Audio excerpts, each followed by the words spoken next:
it's conveying this really important truth. And that is, like I said, the work of the day is sufficient, but it is not finished. And that's kind of true with everything.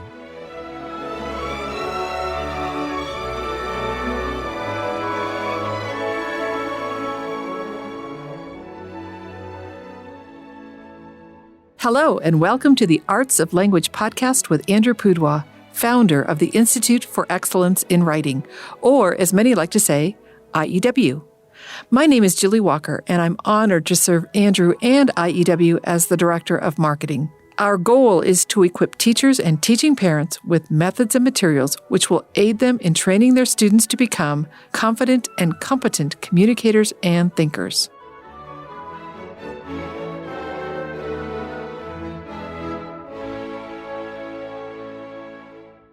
So, Andrew, have you seen any good movies lately? No, I haven't. Is that true? It's true. I've only seen bad movies. So a few weeks ago, could have been a few months ago, when we were talking, you had said, we should do a podcast on movies.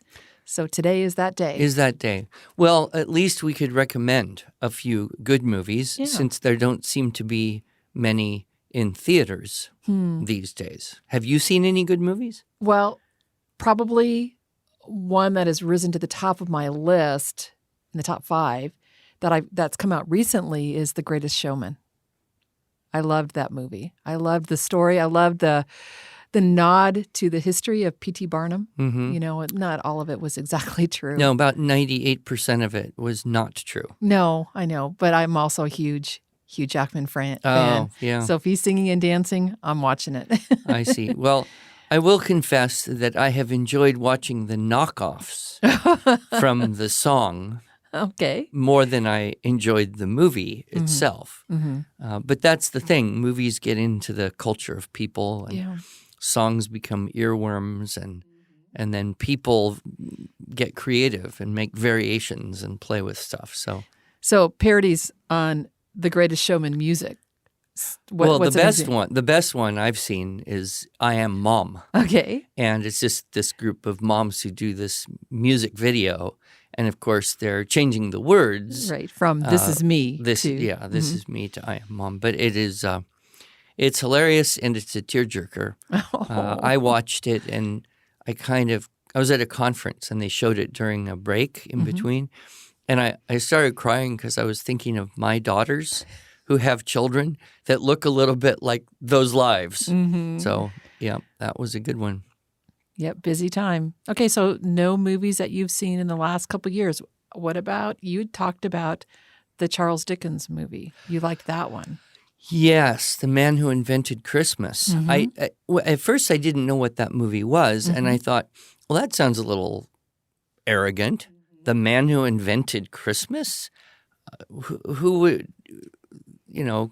didn't like God invent Christmas? Exactly, right. But it actually is after a book by the same title, and the book and the movie are entirely different. Mm-hmm. The book is actually a history, and I was so inspired by the movie, I went and listened to the book. But the book is much more a historical, biographical type of book about Charles Dickens, and I learned so much from it. But the movie is about Dickens trying to write A Christmas Carol. And he's got this argument going on with his characters. And the characters kind of have a life of their own, and he can't make them do what he wants them to do to get this book written. He's on this very tight timeline because Christmas is coming, and he's leveraged himself into, if he doesn't get this book out and it's a success, he's on the financial straits. So, like Bob Cratchit. Yeah, the way the movie, he'd end up like Bob Cratchit. The way the movie is done, though, is the characters actually come into the movie. Only he can see them and talk to them. And, of course, the greatest of them all is Scrooge himself, played by none other than probably close to 90-year-old Christopher Plummer. Oh, my goodness. And one of his best roles ever. I think he just is so That's saying perfect a lot. in that. Yes. He's one of those actors, I guess, that just, like fine wine, gets better with age. But and so it was just a charming, imaginative film that brought you kind of into Dickens as a human rather than this aloof writer who churned out all these great novels over 100 years ago, which are hard to read for most of us, into, what his life might have actually been like to some degree, and his battle to get past the writer problem that all writers seem to have. That was a good one, yes. The Man Who Invented Christmas, highly recommended. Good. Did I mention anything else I ever saw? I mean, if I look at the real memorable movies, I suppose I'd go all the way back to Inception. Okay. Did you see Inception? I did see Inception. I liked it because this idea of a dream within a dream within a dream within a dream, it is a very imaginative idea that time slows and you hook yourself up to this box where you can share dreams with other people. My son did some research on lucid dreaming, which is the idea where you can actually kind of train yourself to be consciously controlling yourself while you're dreaming.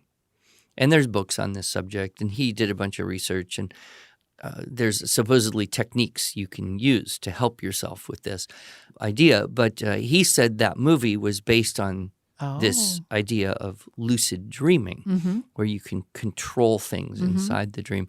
I thought just the layering was very interesting. And then I made this comparison one day. So I'm teaching the high school essay intensive. And the SAT essay is a task where the students have to analyze someone else's writing. Okay. Right? So they don't – no longer does the SAT want the student to give an opinion about something. They want a student to analyze how someone else expresses an opinion. Okay. And it's usually a short, 700, 800-word article. They say it well written, possibly abridged. And so the students are supposed to figure out, okay, how does that author make his case? Is it how is he persuasive? What stylistic elements or logical elements or persuasive elements does he use? And so I thought, okay, so I'm teaching a class about how to write an essay about how someone writes an essay. Wow, yes. Now, if I could write an essay about how I teach the class to people on how to write an essay about how someone writes an essay, this would be like the Inception thing, With three the dream different within levels. the dream within the dream. And I thought, well, that fits. The whole SAT thing is just like a bad dream for a lot of people. Yeah, I've seen you teach this, and I like how you take what to us is common structural models, stylistic techniques, and apply to looking for those in other people's writing. So that's a clever exercise that kids do well in if they have certainly more familiarity with IEW, but still it's possible to learn pretty quickly from your essay. Yeah, I think we give kids the tools. If they learn stylistic techniques and practice them for a little bit, they can recognize them. Exactly. If we help them on including examples and evidence in their writing, then they recognize that when they see it. Right. A lot of people read very passively. They just watch the words go by, and you say, well, what did it say? I don't know. That's kind of happens to us too. I mean, haven't you had that experience? Sure. You read something and you go off the page and you think, what did I just read? Right. Well, and those would not be the books that movies are made from, are they? Probably not, although there have been some pretty bad movies made from decently good books. Yes.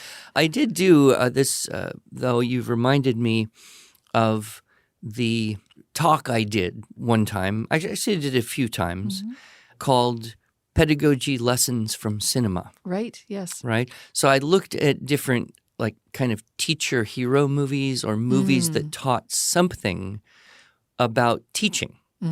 I really enjoyed that talk. And, of course, we can't record it and sell it because we'd have to go get, copyrights, permissions, and all that. But it was very enjoyable. And so there are some kind of classic teacher movies like Right. Goodbye, Mr. Chips, Okay. the Browning version, which I didn't know about till another teacher told me, and watched that one. That's about a teacher failure and the lesson of how to not be a bad teacher. And then, of course, one of the ones I think is most powerful isn't really about a teacher, but more a mentor, and that would be Finding Forrester. Yes. Do you I remember like that movie. one? Yes. So Sean Connery plays this elderly Hemingway-esque alcoholic hiding in his apartment in the city, Spying on the neighborhood. spying on the neighborhood. He wrote one book, the greatest American novel, and it's never been out of print, and he's lived off the royalties, but he's this reclusive, curmudgeon-y. He winds up meeting this African-American high school student. On a dare, I think some kids dared him to go up. And Oh, see is him. that how they met? So anyway, he meets him, and they end up developing this relationship, and the old author wants to teach him to write better, or he wants to learn, and so they enter in this mentor-mentee relationship. And one of the rules is what's written in this room stays in this room, Right. which is a foreshadowing of the major crisis to come. Yes. So anyway, they're sitting there, the two of them kind of in this darkish room. He pulls out these two old typewriters. These were probably typewriters like people had when my grandfather had a typewriter. Right. No electricity, just pound out the No, keys. and so he starts typing away, and the kid isn't doing anything. And he goes, "Start." And he's typing away, and the kid is just sitting there doing nothing. He goes, "Okay." So he goes to a file cabinet, pulls out one story or piece he had written years and years ago for a magazine or something. And he said, "Okay, start typing this. And when you feel ready, go off on your own." So the kid starts typing, and Forrester goes and pours himself another scotch and sits in the easy chair. And the kid's typing. And he shouts at him, "Pound the keys, pound them." Yes. And then he falls asleep. Well, the kid gets going, and I think this is something we can all relate to. Is that on demand, think of something, be creative, and so many people fail in that way. Which is why, of course, with IEW we have such success with kids who've had really, in a way, the worst challenges, the worst difficulties with writing when that's the approach. So this underscores the power of imitation, Right. and that the master understood this. Unfortunately, the kid liked what he wrote so well, he sneaked in and got it, or took it out somehow, turned it in to school, and was accused of plagiarism. And he was going to lose his scholarship to this, elite school that he was at. And so Forrester gets out and rides his wobbly bicycle down the road, comes out of his apartment hiding Years of being in a wreck. for the first time in years, and shows up to defend this kid in front of his teachers that accused him of plagiarism. So And I has a happy ending. And I like the part that cracked me up was when Forrester visits the classroom and they're having a conversation about the book he wrote. And he says, basically, this is a bunch of hogwash. And the professor is quite put out that this visitor would come and criticize his critique of the book. Well, then it turns out that he's the author of the book. I think his picture's on the wall or something. Exactly. Yeah. So that's a good one. I'm not sure it's for young children. Certainly. But it's High school and instructional. older, It's instructional for us as mentors of kids in a way. And it's just a good story. And of course, anything with Sean Connery Yes. is almost as good as anything with Christopher Plummer. Right. Another of the not really a school teacher hero movie kind of thing, but a movie that stands out for me because I would actually watch this movie any number of times. Probably the movies I would watch again and again and again and again are very few, maybe 5. Oh, wow. But this is one of them. Okay. and that is Aquila and the Bee. Yes, I love that movie too. Oh, boy. Yeah. And it's such a great character and moral study as well. And I won't go into that because, you want to experience it the first time. And it's Lawrence Fishburne, I believe, plays the old Dr. somebody, Dr. Laramie, who won the spelling bee when he was 13. And this inner city girl makes it through her school spelling bee kind of reluctantly, and she makes it through the region, and now she's in the national spelling bee. And he agrees to be her coach. And so the relationship between them is beautiful, and it's also got a tragic part and then a healing, a catharsis. But what's so interesting to me was the method of study. Yes. And the way all of the kids in the spelling bee kind of would study a little differently, meeting their personality. For her, it was rhythm. Yep. And he watched her jump rope, and he said, you lock information to rhythm.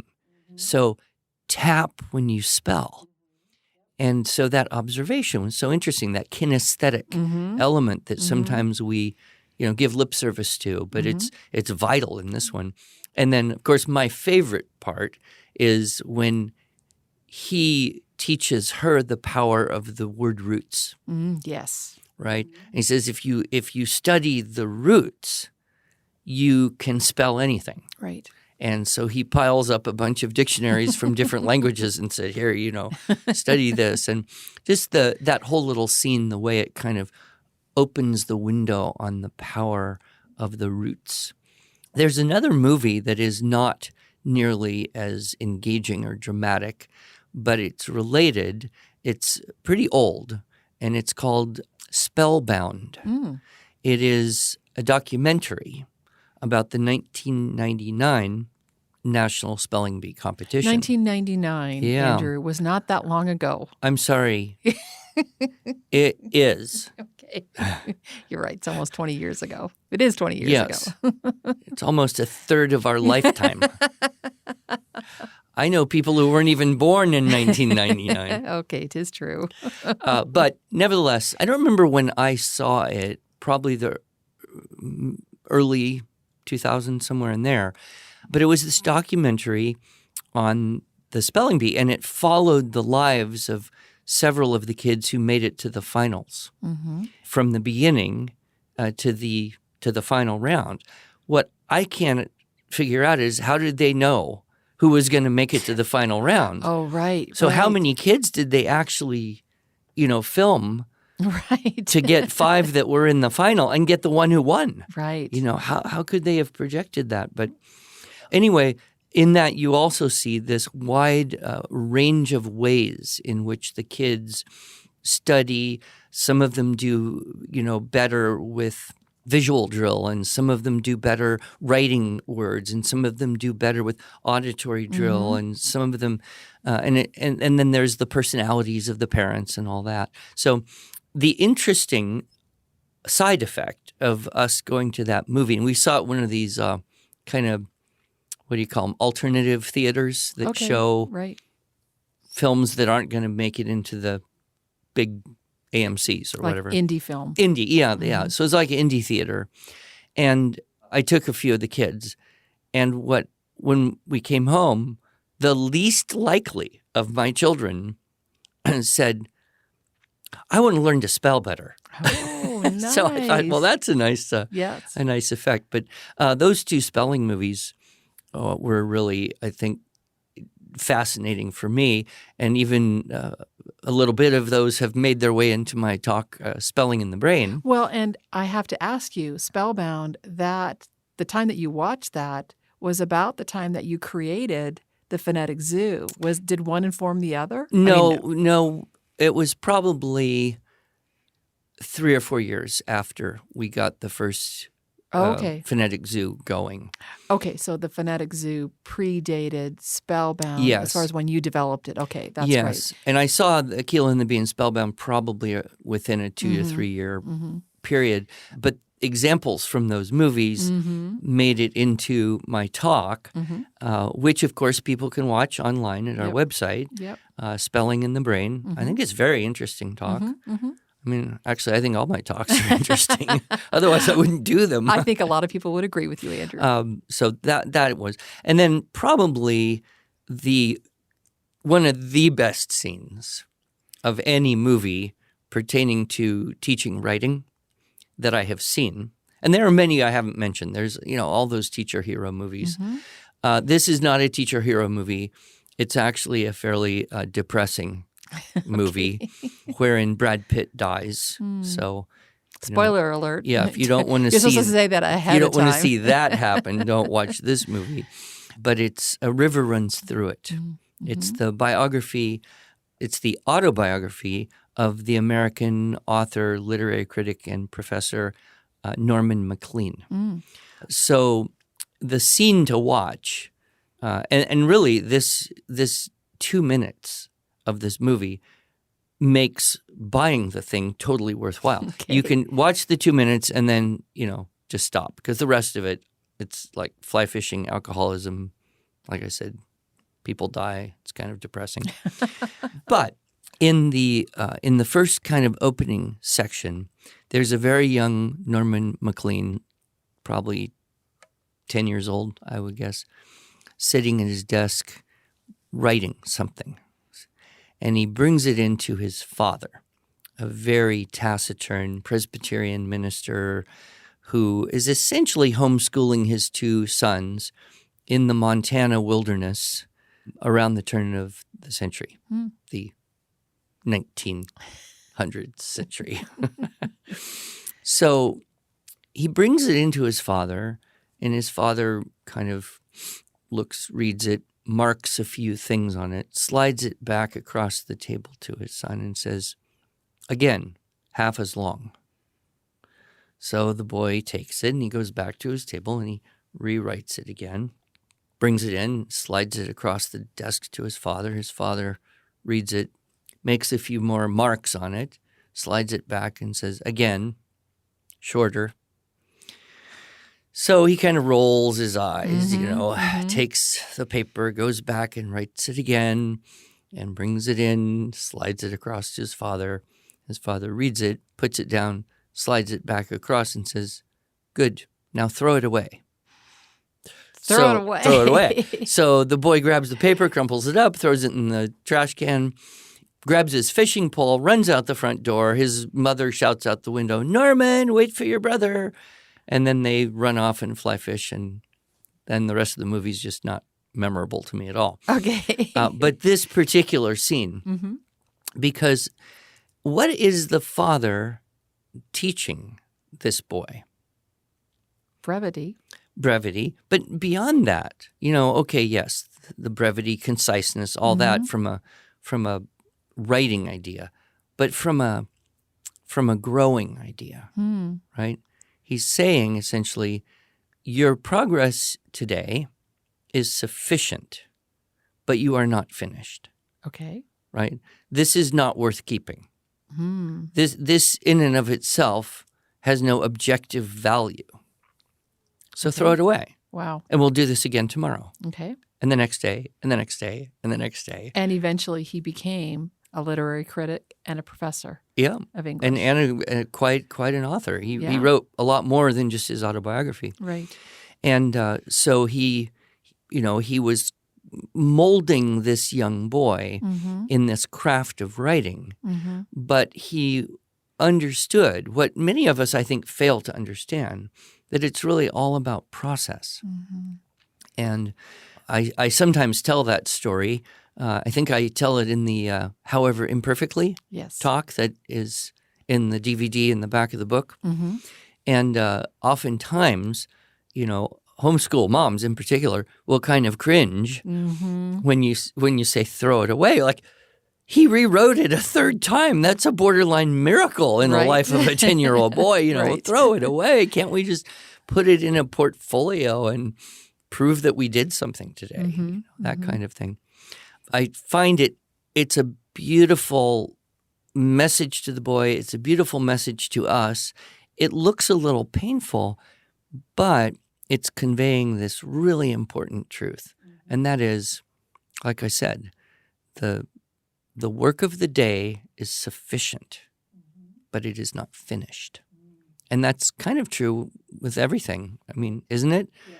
We get into adult life and we start working, or we get into a higher academic area, or we get into a business world, and it's like, we can say we did what we could do today, knowing that it's going to have some improvements. We're going to have to try again, and that's a little bit painful sometimes. Yep.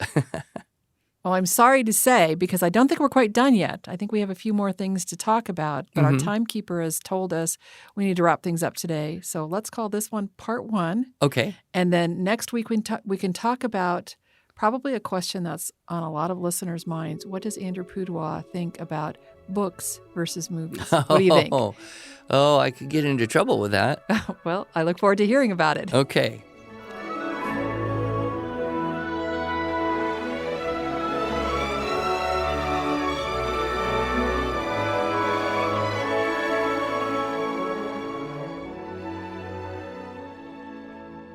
Thanks so much for joining us.